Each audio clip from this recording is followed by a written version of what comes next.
एक घने जंगल में किसी भी गांव या कस्बे से बहुत दूर एक पुराना महल था।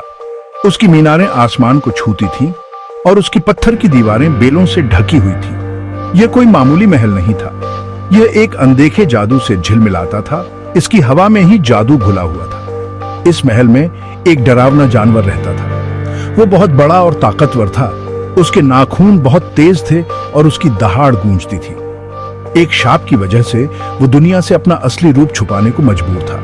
डरावने दिखने के बावजूद जानवर अकेलेपन से परेशान था। वो उस जादू से मुक्त होना चाहता था जिसने उसे बंदी बना रखा था। महल, जो कभी हंसी और संगीत से भरा रहता था, अब सन्नाटे में डूबा हुआ था। बस हवा की फुसफुसाहट और पुराने पत्थरों की आवाजें ही इस सन्नाटे को तोड़ती थी। ऐसा लगता था जैसे महल खुद उस खुशी के लिए रो रहा हो जो कभी यहां हुआ करती थी।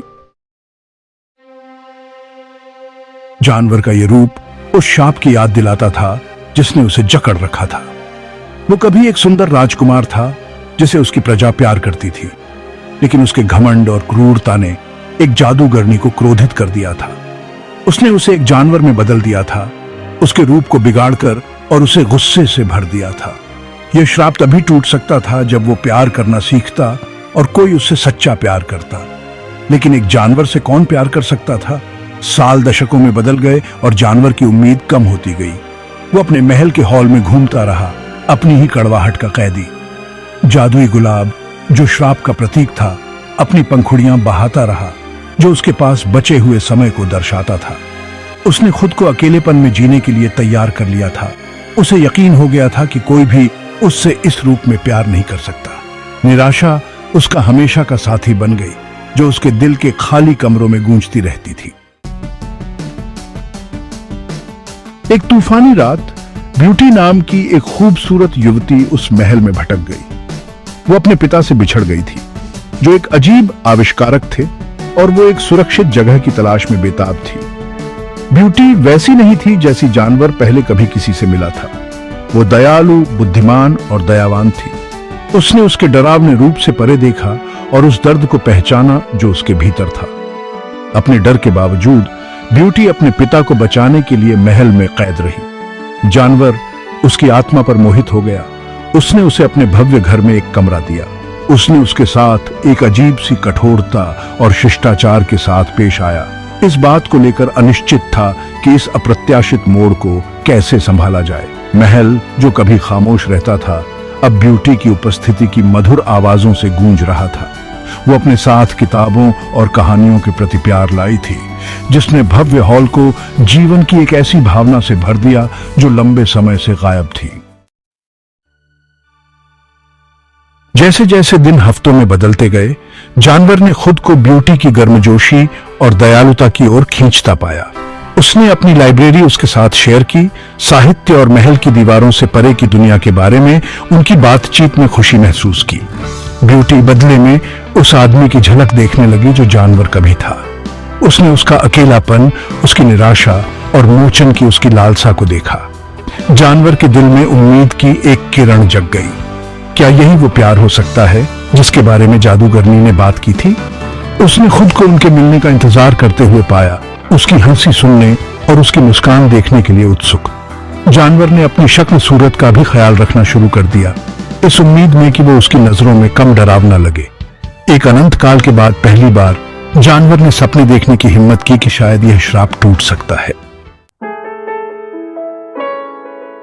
भाग 5, दया और करुणा। एक भयानक रात, ब्यूटी ने खुद को खतरे में पाया। निषिद्ध पश्चिमी विंग में घुसते समय उस पर भेड़ियों ने हमला कर दिया। जानवर उसकी मदद के लिए चीखें सुनकर प्यार से भरी क्रूरता के साथ झुंड से लड़ते हुए उसकी सहायता के लिए दौड़ा। इस प्रक्रिया में घायल होकर जानवर गिर पड़ा। ब्यूटी अपना डर भूलकर उसकी तरफ दौड़ी। कोमल हाथों से उसने उसके घावों की मरहम पट्टी की। उसकी हर हरकत में उसकी चिंता साफ दिखाई दे रही थी। उस कमजोरी के क्षण में जानवर ने अपने दिल के चारों ओर जो दीवारें बनाई थीं, वे टूटने लगी। उसने ब्यूटी के लिए अपनी भावनाओं की गहराई को महसूस किया, यह स्वीकार करते हुए कि उसकी दयालुता ने उसके भीतर कुछ शुद्ध और सच्चा जगाया था। भाग 6, जानवर का असली रूप। ब्यूटी के प्यार और करुणा से अभिभूत होकर जानवर में एक नाटकीय परिवर्तन आया। इतने लंबे समय तक उसे कैद रखने वाला राक्षसी रूप फीका पड़ने लगा उसकी जगह वह सुंदर राजकुमार आ गया जो वह कभी था। श्राप टूट गया था। राजकुमार जादूगरनी के जादू से मुक्त होकर कृतज्ञता और प्रेम से भरी आंखों से ब्यूटी को देखता था। उसने अपने तरीकों की गलती को समझ लिया था, यह समझते हुए कि असली सुंदरता बाहरी दिखावे में नहीं बल्कि भीतर की दया और करुणा में होती है। ब्यूटी ने अपने सामने राजकुमार को देखकर महसूस किया कि जानवर के लिए उसकी भावनाएं उसकी कल्पना से कहीं अधिक गहरी थी। उसे उसकी आत्मा से प्यार हो गया था, उस आदमी से जो श्राप के नीचे था। भाग 7। प्यार सब जीत लेता है। श्राप हटने के साथ महल एक बार फिर रोशनी और हंसी से भर गया। मंत्रमुग्ध वस्तुएं अपने मूल रूप में वापस परिवर्तित हो गईं, अपने स्वामी की खुशी को देखकर आनंदित हुईं। अपने प्यार और साझा अनुभवों से एकजुट होकर ब्यूटी और राजकुमार ने अपने जीवन में एक नया अध्याय शुरू किया। उन्होंने अपने राज्य पर बुद्धिमानी और करुणा के साथ शासन किया, जादूगरनी के जादू के तहत बिताए अपने समय के दौरान सीखे गए सबक को कभी नहीं भुलाया। ब्यूटी और जानवर की कहानी एक किंवदंती बन गई जो सबसे काले श्रापों को भी जीतने के लिए प्यार की शक्ति का प्रमाण है। उनकी कहानी ने एक अनुस्मारक के रूप में काम किया कि सच्चा प्यार बाहरी दिखावे से परे देखता है, उस सुंदरता को पहचानता है जो भीतर निहित है। भाग 8। सुंदरता की ताकत। ब्यूटी के साहस और दयालुता ने न केवल श्राप को तोड़ा था बल्कि राजकुमार को भी छुड़ाया था।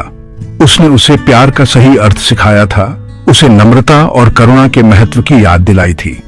ब्यूटी और जानवर की कहानी एक कालातीत कहानी है जो हमें याद दिलाती है कि असली सुंदरता शारीरिक बनावट में नहीं बल्कि हमारे दिलों की दया और दूसरों के साथ साझा किए जाने वाले प्यार में होती है। यह एक ऐसी कहानी है जो पीढ़ियों को मंत्रमुग्ध करती रहती है, हमें याद दिलाती है कि सबसे अंधेरे समय में भी बुराई पर विजय पाने की शक्ति प्रेम में होती है।